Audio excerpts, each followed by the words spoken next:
Selamat siang and welcome back to another Bali COVID-19 update, and this is October 3rd, 2021. And well, this is another one full of information, and tomorrow is October 4th and it's the end of the PPKM restrictions, and we're going to have to wait and see what's going to be done, and that includes what's going to happen with opening Bali. If you saw the last video, you know I was talking about a meeting that was supposed to take place on the 30th of September where a decision was going to be made about opening Bali, but there's been no news about whether the meeting took place or not, and if it did take place, what happened. And so maybe all of that will be revealed tomorrow. And if there is information on opening Bali, and I mean a specific date, I'll do a special update. Otherwise, if you're new to this channel, Wednesday and Sunday are the days that I do updates on COVID-19 situation in Bali. So let's get to the numbers, and the numbers are good. And new cases in Bali under 100, and this is 7 days in a row. Great. And 7-day average for new positive cases has dropped to 86, and just a month ago that was almost 400. So we've really come down. The 7-day average for deaths is down to 6, and a month ago it was at 33. Big improvements. And is that going to translate into something good for us? I don't know. We'll just have to wait and see. And what about nationally? Yesterday, new positive cases 1,414. Remember the time we had 56,000? The total number of individuals tested in all of Indonesia, 159,999 yesterday, with a 0.88 positive rate, and the 7-day average was 0.98%. And in Bali, 41,524 individuals were tested over the last 7 days, giving it an achievement rate of 149.95%. The 7-day positivity rate for Bali was 1.49%. And what about vaccinations? Right? Because vaccinations are one of the keys to opening everywhere in the world right now. And Bali's 3,338,583, 74.7% of the population has been given one shot. And what about fully vaxxed? 2,690,266, or 60.2% of the population. And that is looking good. And yesterday, 18,454 additional doses were administered. And what about the numbers for yesterday? New positive cases, 87, recoveries, 135, deaths, 7, and total active cases, 1,085. So, good news on the numbers. What about vaccines and vaccinations? Well, here is something that's really exciting. Merck pill, seen as huge advance, raises hopes of preventing COVID-19 deaths. So an experimental antiviral pill is being developed by Merck, and it halves the chances, or possibly halves the chances, of dying or being hospitalized for those most at risk of contracting severe COVID-19. The pill, molnupiravir, is designed to introduce errors into the genetic code of the virus. Now this is going to get some people worried once you start messing with genetic code. Would be the first oral antiviral medication for COVID-19. Okay, so something that you can take instead of being shot. I'm all in favor of anything that keeps me from getting injections. Merck and its partner Ridgeback Biotherapeutics said that they're going to seek a U.S. emergency authorization use for the pill as soon as possible and make regulatory applications worldwide. According to a senior scholar at Johns Hopkins Center for Health Security, an oral antiviral that can impact hospitalization risk to such a degree would be game-changing. And current treatment options include the antiviral remdesivir and the generic steroid dexamethasone, both of which are generally only given once a patient has been hospitalized. The White House COVID-19 response coordinator said the pill is a potential additional tool to protect people from the worst outcomes of COVID. added that the vaccination remains far and away our best tool against COVID-19. And according to Ridgeback's CEO, an antiviral treatments that can be taken at home to keep people with COVID-19 out of the hospital are critically needed. Yes, that's true. Of course, this is also Ridgeback's CEO. Merck said that viral sequencing done so far shows that the pill is effective against all variants, including Delta. It also added rates of adverse events were similar for both the pill and a placebo. Okay, but it gives no details. What are the adverse effects? Merck said that the data shows that the antiviral pill is not capable of inducing genetic changes in human cells, but it noted men enrolled in its trials had to abstain from heterosexual intercourse or agree to use contraceptives, and women of childbearing age in the study could be pregnant but also had to use birth control. I'm not sure exactly what that means, but it would be interesting to find out. Merck expects to produce 10 million courses of the treatment by the end of 21 at $700 a course. Okay, so this ain't cheap. According to the article, Merck already has agreements with other governments and is in talks with more, and it plans on a tiered pricing approach based on country income criteria.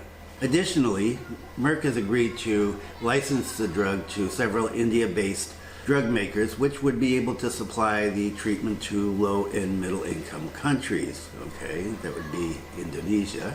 And the drug is also being studied in a phase 3 trial for preventing infections in people exposed to the coronavirus. So it's unclear how long it's going to take the FDA to approve this, but according to the head of Merck's research lab, they're going to try to work with alacrity on it. Numbers are looking good. Vaccinations are looking good. People are talking about this month as being the time to open Bali. Does that mean that the light at the end of the tunnel is already upon us? Well, according to some experts, Indonesia needs to be prepared for a third wave. Health authorities and hospitals across the archipelago are getting ready for a third wave because public mobility is increasing and there's loosenings of COVID-19 restrictions. And people are getting used to this new loosening up. And well, in some cases, as many of you have seen if you're here already or if you watch social media, a lot of people wandering around without masks, and well, there's all sorts of restrictions, new restrictions that appear to be coming up to combat this. So this is a push and pull kind of situation right now for us. If you watch the story I'm going to do about Kuta, restricting number of visitors, and the airlines only being allowed to bring in 90 people on a flight. So nothing's clear yet. So let's get back to the story here. So epidemiologists have warned that a third wave may strike Indonesia sometime around the end of the year to the holiday season. They're citing a slow vaccination rate across the country and an increase in public mobility during the holiday season. According to the National COVID-19 Task Force spokeswoman, Siti Nadia Tarmizi, she said that the health ministry is trying to accelerate the vaccine rollout in regions with higher rates of COVID-19. She said we're aiming at 70% of the people living in agglomeration areas in the island of Java and Bali with the first dose by the end of September. We're also aiming to reach 70% vaccination coverage in provincial capitals outside of Java and Bali by October. Okay, so we've already reached 70% in Bali, the island as a whole, for first, right? We're already past that. And we've hit 60% fully vaxxed here. So we're in good shape. And Ibu Siti said that the government is also going to tighten up border controls and strengthen tracking and tracing capacity, as well as ramping up vaccine rollouts in order to ward off a surge in the end of the year. Indonesia Hospital Association Secretary General Lia Partakusuma said that hospitals across the country have been preparing for the third wave by stockpiling essential medical items such as oxygen tanks, medicines, PPEs and COVID-19 test kits. And according to Griffith University epidemiologist Dickie Budeman, and I've mentioned him so many times now, he said that curb relaxation has increased the public mobility to pre-pandemic levels, fueling virus infections and making a third wave inevitable. I hope he's wrong. He really does come up with some gloomy forecasts. But yeah, we can definitely see this happening. However, he did note that a third wave would not necessarily be as bad as the second wave because so many people have been vaccinated already. However, he did note that improvements really haven't been made in the healthcare system, and so there is liable to be an increase in the death rate. And Trisakti University public policy expert Pak Trubus said the government should strengthen coordination with regional administrations to brace for the third wave. He said the government should ensure equal distribution of medicines and oxygen supplies to all regions across the archipelago and coordinate with hospitals and community health centers to set up emergency hospitals. So this is something we have to watch out for. So when we think about Bali being open, who's going to come here? Well, it's unclear at this point, but several people, if you read comments from the last video, several people mentioned Australia getting ready to open up the international borders. And so this could be good news for Indonesia and Bali in particular. Australia is set to reopen borders after 18 months. So Australians will be able to holiday abroad within weeks and quarantine at home for just 7 days without seeking a permit. And Qantas has announced that it is going to start opening flights earlier than expected because of this announcement by the government. The Australian Prime Minister announced 2 days ago that the trigger to start international travel will be a national average vaccination rate of 80% of over 16s. And all passengers will be required to be fully vaccinated as well as return a negative PCR COVID-19 test within 72 hours of departure. Okay, so got to be vaccinated to go, and you're going to have your test. And individual states will also have to have the 80% threshold before flights can arrive in their airports freely. Prime Minister said, it's time to give Australians their lives back. I'll bet they're going to be really happy about this. The Prime Minister said that first dose vaccination rates are over 78% and double dose rates nationwide are 55% and on track to reach 70% sometime in the next week in some jurisdictions. He said Australian families will soon be reunited and Australians can work towards welcoming tourist and international students, and they can also come to Bali, I guess. The Prime Minister said, we said to Australians, we get to 80%, you can leave the country and you can come back again. If you're overseas, you should be able to come back if you're a fully vaccinated Australian resident or citizen. And I have some friends in Australia who are itching to go home to see their families, and this is going to be good news for them. Qantas plans to restart flights with three weekly return trips between Sydney and London and another 3 between Sydney and LA with the Boeing 787-9 Dreamliners. And the company said that additional destinations will be added to meet demand. So does that mean there's going to be flights coming here? And what about, I'm trying to think of what were those airlines I used to fly in that everybody made fun of back when I was working out of Australia. Jetstar, right? Jetstar was one, and there was another one, and there's Air Asia. I don't know. So are they going to open up? This could be really good news for Bali. And for those who are unvaccinated or receive a vaccination not recognized by the Australian authorities, they will still have to spend 2 weeks in a managed quarantine facility. Citizens and residents who cannot be vaccinated because they're under 12 or have a medical condition will be treated as vaccinated for purposes of travel. And the Prime Minister said that the Therapeutics Good Administration had advised that both the Corona Vac, that's Sinovac for us here, and Covishield, AstraZeneca products should be recognized vaccines for travel purposes, along with Pfizer, AstraZeneca, Moderna, and Janssen. However, the article noted this doesn't mean that Sinovac and Covishield have approval to be delivered within Australia. So good news for Australians and hopefully good news for us as well. We looked at what's happening with Australia now, getting ready to open up to international travel. And as I've mentioned in last video or 2 videos ago, I forget now, as I mentioned before, as I mentioned in previous videos, Phuket, the Phuket sandbox is being used as a model for in some countries for opening up, and Bali is one of them, or well, it was said that it was going to be. Whether it actually is or not is another story.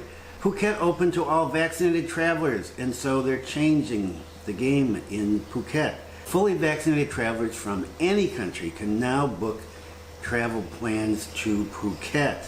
And this is a tweak in their plans to open and try to get quarantine-free travel. The sandbox scheme was started in July, and it allowed fully vaccinated travelers from countries considered low to medium risk to roam free on the popular beach island for a fortnight, and then afterwards travel to the mainland without quarantine.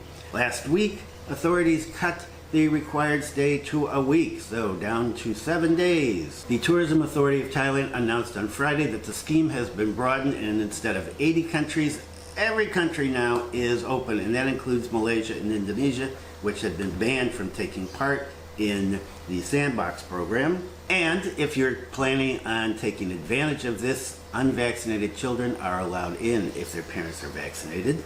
The tourism operators are hesitant about this program because 90% of hotels have been closed there, and so they've been asking the government to simplify entry requirements in order to increase numbers. And I'll talk about that in just a minute. Authorities in Thailand hope to open 5 other destinations, including the capital Bangkok, using the sandbox model starting in November. And a week ago I talked about Bangkok was going to be open October 15th, but that had been changed. And so these plans, they get changed, not just in Indonesia, everywhere. Countries are struggling to figure out how best to deal with this situation. And 20 more destinations will be opened up in December once vaccination rates increase. But authorities in Thailand and people in the travel business are concerned that would-be tourists will not be taking advantage of the situation because some countries are discouraging their citizens from going to Thailand. According to this article, Britain and the US have issued travel warnings as the country is dealing with a 3rd wave of the virus and low vaccination rates. And more on Thailand. Phuket demands reform of COE. So Phuket tourism operators are asking for a new set of rules for the sandbox travelers, and the COE is Certificate of Entry. According to the president of the Phuket Tourism Association, they don't want to get rid of the COE. What they want is it to be revised in order to be more tourist friendly. And so the president of the Tourism Association is urging authorities to automate the validation of vaccination certificates because the island's current manual verification system can't handle large volumes of tourists, should they come. In addition to revising the COE process, the government has been urged to end the practice of putting into alternative state quarantine those tourists who are on a plane with somebody who tests positive. And so those people have been put in quarantine too, even though, according to the president, he said over the past 3 months, no such high-risk people have tested positive. Additionally, the insurance coverage of at least $100,000, is considered to be unnecessary, according to him, because the process is not practical for the actual situation, he said, since most insurance companies in Western countries would not compensate for asymptomatic cases. And the president of the association said the shorter mandatory stage in Phuket will not affect the market there, but will help increase overall demand to Thailand when the entry program can provide more varied destinations. And he said that the Phuket sandbox recently hit an all-time high of forward bookings of 12,000 nights on September 21st after news about the quarantine reduction hit the press. So far, the sandbox program hasn't been that successful. As of September 28th, there were 37,576 travelers, far below the target of 100,000. And what about when Bali opens? Here's our first segment. Bali prepares quarantine hotels for foreign tourists. So tourists in Bali are expected to be careful once they come here, and the Bali Provincial Tourism Office is in the process of preparing quarantine hotels for foreign tourists. Does that mean Bali is open yet? No, it doesn't. We have a couple of big conferences coming up in the next few months. This is October already. I think we got one in November and one in December. So they're getting ready for that. Are they getting ready for the visa on arrivals? Not yet, but waiting for some information. Since the meeting was supposed to be on the 30th, I haven't seen any news about whether or not they actually met. And if they did, what's the result? I don't know. And maybe that will happen tomorrow night. We'll see. The head of the Bali Tourism Office, Putu Astawa, I've mentioned him many times, said that the opening of foreign tourism and international events held in Bali next year is going to be a gamble. Because, as I've said before, if we open up and cases start to rise, we get a surge or people go home and then they test positive, it's going to make Bali look bad. And Pakistawa noted that tourists still have to undergo quarantine in a hotel. That hasn't been changed yet. Will it be changed? Quite possibly. Might be shortened down to 2 days. Remember I talked about that a couple of videos ago? Shortening it down to 2 days. We'll see. A few videos ago I was talking about the 8-day quarantine and how some of the tourism players in Bali have been requesting that it be moved down to 2 days. And this story, the proposed quarantine for tourists to be 2 days. Head of Bali Health Office refuses. So the idea was to reduce the quarantine to 2 days if people are vaccinated and they have a negative test. However, the head of the Bali Provincial Health Office, Dr. Ketut Swarjaya, and I've mentioned him many times before, has objected to the suggestion and he's rejected the proposal. He said he was worried that there would be a new variant of COVID-19 virus entering Bali later, and he said, well, I don't agree because the incubation period for the virus has not yet passed. Do not let new variants enter Bali or Indonesia. He said we need to be patient and think about the long-term interest, not just the short-term interest of opening right now. Quarantine in Bali will be carried out at 35 hotels, as I've already discussed, and hospitals are also getting ready in case there is a spike once tourism gets going. And so as we prepare to open, and many plans have been floated by, one of the key elements has been the CHSE certifications. The CHSE certifications, Cleanliness, Health, Safety, and Environment, have been pushed by everybody in the government trying to get Bali open as one of the things that will attract people. The hotels, the restaurants, the tourist attractions will have these certifications, so it's showing that they've passed inspection and they are up to standard. The Indonesian Hotel and Restaurant Association, PHRI, has objected to plans to make the CHSE mandatory. According to the PHRI chairman, Haryadi Sukumdani, businesses would be burdened if they had to pay for this. And the cost is not cheap, especially for homestays, small restaurants, some tourist centers. He said the industry, his industry, objects because the certification is supposed to be incidental. It's saying that restoring people's confidence in tourism is not supposed to be a requirement for a business permit. The CHSE is part of the plan to open, and that includes bilateral travel corridors, vaccinating hospitality workers, developing 5 new Balis. This is a key component of the government's marketing to the international tourism market, to come to Bali because we have this. We have the CHSE certification, and you come here and you're going to be safe. You'll be able to go places and not worry about getting COVID-19. According to the Tourism and Creative Economy Ministry, they have paid for some 7,000 CHSE certifications last year. And according to our old friend Pak Sandiaga Uno, they cannot continue to pay for the cost of all this, but they are going to make it more affordable for businesses. And he said the government will help those who need it, such as micro and small businesses. Okay, so that was one of my questions about this. Pak Sandiaga said that CHSE certification would be added to the Peduli Lindungi app. What aren't we going to put in the Peduli Lindungi app? Are we going to put restaurant guides? I don't know. The CHE certification would be a gold standard in the tourism industry.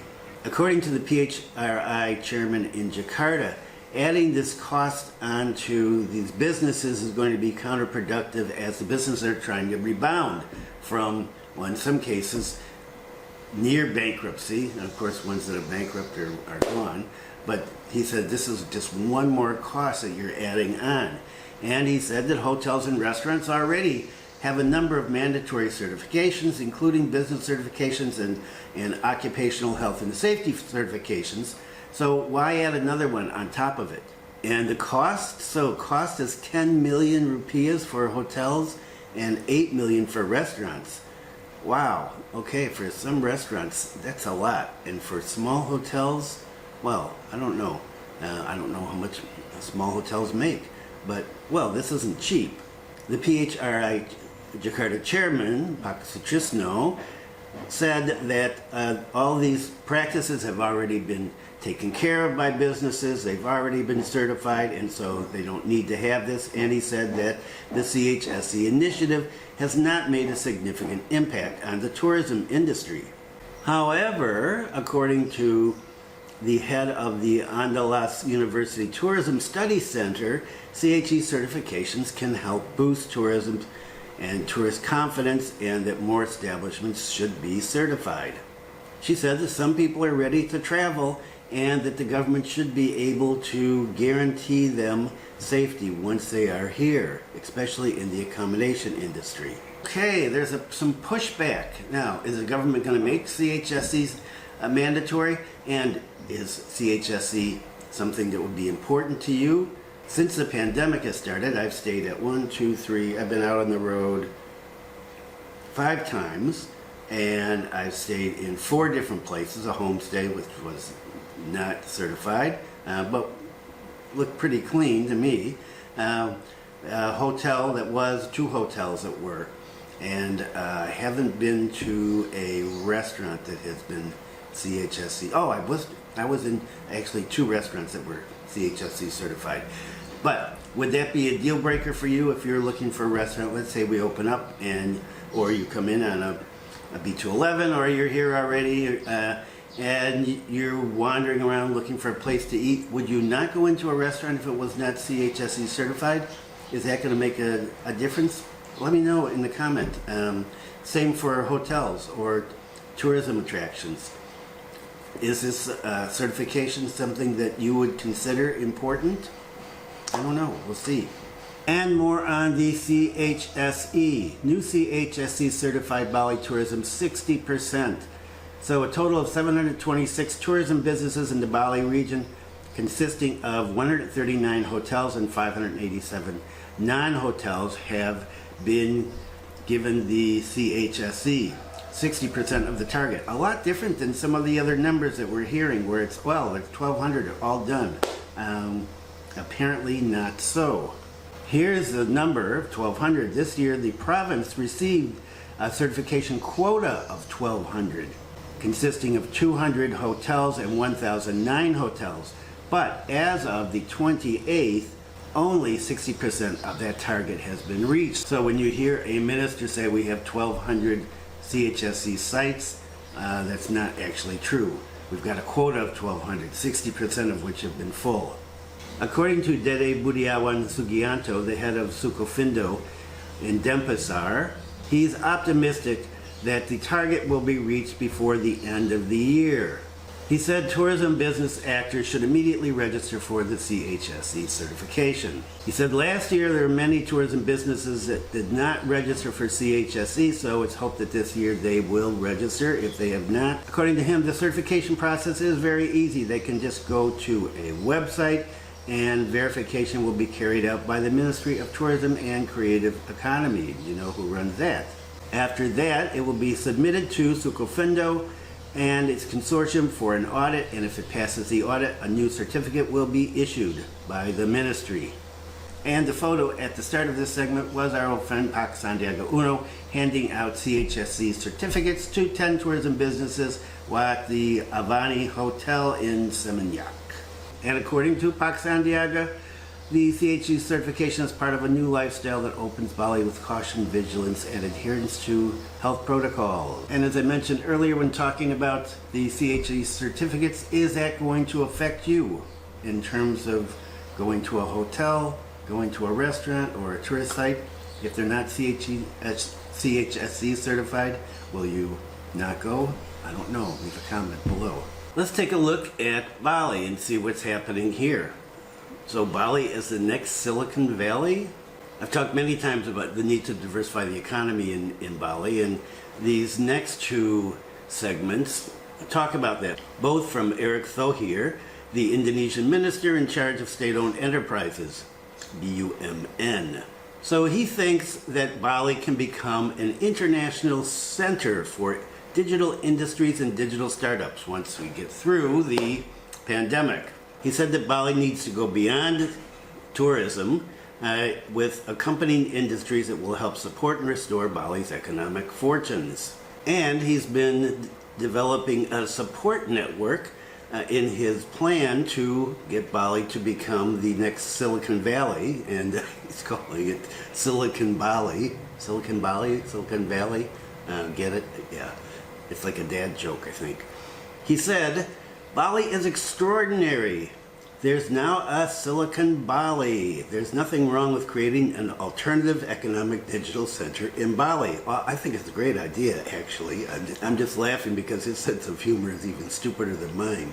Thohir sees the development of Bali as a digital center as being a breakthrough on par with the recently announced agreement to open an international cancer hospital. I'm going to talk about that next. He said, I feel very good. There's nothing wrong with every region innovating. The hope for digital economy and startups in Bali is very strong. And he said his ministry supports investment in startup companies as a means of transforming BUMN business entities. Thohir said that there are a number of startups being backed by major state-owned enterprises.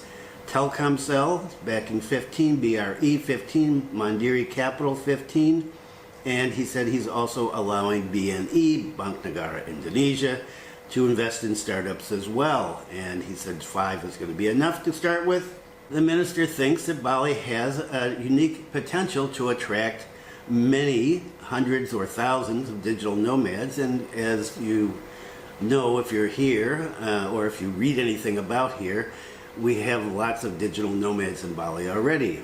A lot of co-working spaces, a lot of people moving here, a lot of articles about Bali being one of the centers for digital nomads, especially in Asia.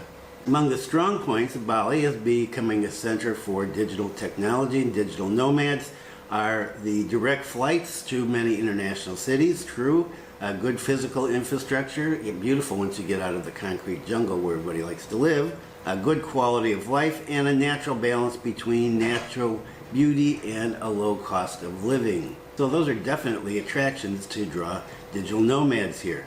Our internet could be more stable, and the minister added that in order to stimulate a digital industry in Bali, there is going to be a Bali Startup Summit in November that will be presented along with the assistance of Bank Indonesia. And this will be an exhibition held in conjunction with seminars and talk shows to pitch ideas and projects to potential investors. I think this is a really good idea, especially if we can get Indonesians, Balinese trained so that they can work in this field. at decent wages. So this is one way to move beyond the traditional tourism. We can use this with foreign workers as well as local workers. And what other ideas does the minister have? Bali Cancer Clinic to open with famed Mayo Clinic. Okay, that's the headline, not the best headline. So the minister, Eric Thohir, said that the world-renowned Mayo Clinic in the USA is going to open a cancer hospital here. And he announced this at a press conference, an online press conference on the 17th, and said, "Thank be to God, we are trusted by the Mayo Clinic, the best cancer hospital in the world. Now we will work together, having been allowed to open a hospital with Mayo Clinic as our partners." The minister said that this plan would start after the pandemic is over. And he said that a state-owned hospital in Bali, I didn't mention which one, will be a holding hospital for the cancer hospital. And he said this hospital will also become one of the world's best international centers for the treatment of COVID-19. He said that the ministry would open a single-door international standard health service in the Sanur area. And the opening of this proposed hospital is part of a plan to create a healthy Indonesian ecosystem. And according to the minister's plan, Sanur is going to be established as a special economic zone, including the proposed International Cancer Hospital and I guess some other things as well. And the new cancer hospital will be located on land occupied now by the Grand Ina Bali Beach Resort. So that's 41.3 hectares, so they're going to tear that down? Well, this is something that we've been talking about for a long time. Medical tourism, still tourism, but medical tourism, but also cancer hospital for us. For people that live here, international class hospital would be great. And more on what Bali is looking like right now and what it may be looking like when we open up. Kuta Beach visitors restricted. Yes, that's right. Is this actually happening? I don't know. Leave a comment below and tell me if you've been down there. So, Bali officials have implemented a new visitor policy at Kuta Beach by allowing only a certain number of visitors. Strict rules will be followed for admission to Kuta Beach at maximum of 8,000 people per day plus traders. And to regulate the entry and exit, the QR code Peduli Lindungi will be used. It's going to be installed at 8 entrances. There are 28 entrances according to this article. Wow, that's a lot. And all except 8 are going to be closed. According to the Bandesa Dat of Kuta Iwan Wasista, the Peduli Lindungi app will be used at all 8 entry points. The entry points will be guarded by officers, and those officers will direct people to scan their barcode, and those who have completely been vaccinated would be allowed to enter. If the capacity for the day has already been met, people will not be allowed to enter. I guess they're going to be told to go home. According to Pakwasista, each barcode has a quota of 1,000 people. So if there's a total of 8 barcodes, that's 8,000 visitors, and once we hit the maximum capacity, the beaches will be closed. And what about those other 20 entry points? Apparently they're going to be closed by using bricks, and so they're looking for a contractor to do work in this area and to close up those entry points. Okay, I haven't been to Kuta Beach, I have to admit, in a long time. I didn't know there were 28 entry points. So this is going to be interesting how this is going to work out. As I said, if you've been down to Kuta Beach and you've seen this, leave a comment. And I'm going to take a look for social media and see if I can find any video on this. And according to this article, since the implementation, many domestic tourists, who are the majority of people visiting the beach now, said that they were grateful for the new policy because they felt safer when visiting the beach. And so this is going to rile up some people, especially the foreigners who hate being regulated. And so as we're looking at issues around opening up, one of them which is kind of confounds me, here's the document, and it says planes coming into Indonesia can only have 90 passengers max. I'm not sure why that is. Is it because they're testing people on arrival and they get overwhelmed if there's too many? Because they're already tightening the borders, I'm not sure, but that's the case right now. How this is going to work out in the end, I don't know. If any of you have any experience with that, please make a comment below. I'd be really interested. In the meantime, I'm monitoring social media to see how this is panning out there. What else? So, we've been told that October looks like the date to open up. But people in Bali, people involved in the tourism business, are, let's say, a little hesitant to believe all of this because of past cancellations. So this story, the Denpasar Tourism Agency hopes Bali's upcoming reopening plan stays on track. The head of the Denpasar Tourism Agency, Desiree Mulyani, said that Denpasar is ready to go. She said efforts have been made starting from the installation of the Peduli Lindungi app to the implementation of CHSE certification, and I have several segments here on CHSE certification and problems with that. So she said, since Denpasar is ready to go, hopes that this is not going to be canceled again. They're looking at October. And she said, tomorrow has started October and we have not received any information whether it will be done or not. We hope it will not be canceled again like before. And she said that there are 12 entry points to the beach in Sanur, and that they're going to have the QR code, the Peduli Lindungi app there. And according to her, the capacity of beaches in Sanur is 15,000 from Sunrise Beach to Mertasari Beach, and only 50% are going to be allowed. So that's 7,500, a little less than Kuta Beach. However, she said this is a pandemic situation. There's really only local residents, and so it's going to be impossible to be full to capacity. I don't know. And have you been to Sanur lately? To the Sanur Beach in the last few days? Anything being checked? Are there blocks up, barriers? Are officials there checking the QR codes? Leave a comment below, please. She said that most tourist destinations in the area have the QR code, but some don't. She said that hotels and restaurants are advised to apply for the Peduli Lindungi app, and some have implemented, but it's not mandatory, and some haven't. And she said in Denpasar, only 40% of tourism accommodations have the CHSE certificate. She said the progress for this is a bit long because the program is from the ministry and quota is limited, so not all businesses can get it. Okay, so there's some confusing information coming out here about CHSE and how that's working. Another area ready to go if only the central government will give an okay. It's time for wrap up. Well, what do we have? We have good numbers again, really good numbers, positive numbers. Everybody says that they're ready to go. There's some interesting things going on here, limiting numbers of people at the beach.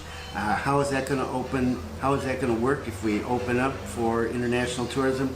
I don't know. Hotels say that they're ready. There's some issues about CHSE certifications and who's getting them and who's not getting them. The Peduli Lindungi app is still having some bumps in the road here in terms of getting going, but people should be patient. The Peduli Lindungi app looks like it's going to be the end-all and be-all for all of us here living in Bali. And we're going to need that for just about everything, and we can pay for stuff. Am I going to pay for stuff using it? Probably not. As a viewer mentioned in the last video, it's not going to give the government any more information. It's going to stick with cash. Me too. I like cash. I'm going to stick with cash. So are we going to open in October? It's really unclear. It's really unclear. Tomorrow could be a big day. Well, where we're going to have the president or Pak Luhut get up on TV or get on YouTube and tell us what's going to happen in terms of PPKM. Is it going to be extended? And what about Bali? Is Bali going to open in October? And if it opens, how is it going to open? Is it going to open for a few countries? Is it going to open for everybody? Is our VOAs going to be back online again? What about vaccinations? What about quarantine? There's so many issues still that are unknown. And, well, it's just a wild guess. You know, the crystal ball thing about how this is actually going to pan out. There's this issue with the planes and only 90 people being allowed in at a time, planes with 90 passengers. Okay, so yeah, I'm confused. I'm confused. I have to say, the good thing is, you know, part of living in Indonesia for 32 years is that I don't expect certainty anymore. I just try to go with the flow, and well, it makes me less stressed. It makes me more happy, and at this point, I'm just trying to go with the flow. The only stressor for me really being at this point, I want my granddaughter back in school, and no word on that yet, and so I'm not happy there. Okay, that's it for today. I changed the color of the button a little, made it a little lighter. Frankie said that it was too dark red, so I made it a little lighter. What do you think, Frankie? Is that better? Any suggestions? I'm always willing to take some suggestions. I'm having fun playing with this stuff. Okay, thanks for viewing. Follow protocols wherever you are. Be kind to someone today.